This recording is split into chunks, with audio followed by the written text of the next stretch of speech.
بسم اللہ الرحمن الرحیم۔ السلام علیکم۔ حضرت شیخ سعدی رحمۃ اللہ علیہ فرماتے ہیں کہ بچپن میں مجھے عبادت کا بہت شوق تھا۔ میں اپنے والد محترم کے ساتھ ساری رات جاگ کر قرآن مجید کی تلاوت کرتا اور نماز میں مشغول رہتا تھا۔ ایک رات والد محترم اور میں حسب معمول عبادت میں مشغول تھے اور ہمارے قریب ہی کچھ لوگ فرش پر پڑے غفلت میں سو رہے تھے۔ میں نے ان کی یہ حالت دیکھی تو اپنے والد صاحب سے کہا کہ ان لوگوں کی حالت پر افسوس ہے، ان سے اتنا بھی نہ ہو سکا کہ اٹھ کر تہجد کے نوافل ہی پڑھ لیتے۔ یہ بات والد محترم نے سنی تو فرمایا، بیٹا، دوسروں کو کم درجہ خیال کرنے اور ان کی برائی کرنے سے تو بہتر تھا کہ تو بھی غفلت میں پڑا سویا رہتا۔ شیخ سعدی رحمۃ اللہ علیہ نے اس حکایت میں غرور اور تکبر کی خرابی بیان کی ہے۔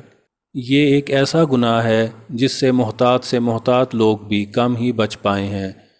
جب ایک شخص خود کو خدا کے حضور اطاعت اور عبادات میں مشغول پاتا ہے اور دوسری طرف لوگوں کو بے پرواہ پاتا ہے تو غیر محسوس طور پر اس کے دل میں یہ غرور اور تکبر پیدا ہو جاتا ہے کہ یہ لوگ مجھ سے کم درجہ ہیں اور میں بارگاہ الہی میں اعلیٰ درجے پر فائز ہوں۔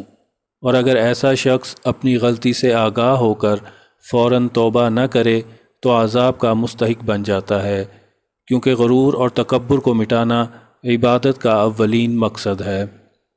ہمیں چاہیے کہ اپنی زندگیوں میں کبھی بھی غرور اور تکبر کو نہ آنے دیں اور عبادات کو بھی غرور و تکبر سے پاک رکھیں، کیونکہ نیکی کی توفیق بھی اللہ کے فضل و کرم سے ہی ہے۔ عز و انکساری کو اپنا شعار بنائیں۔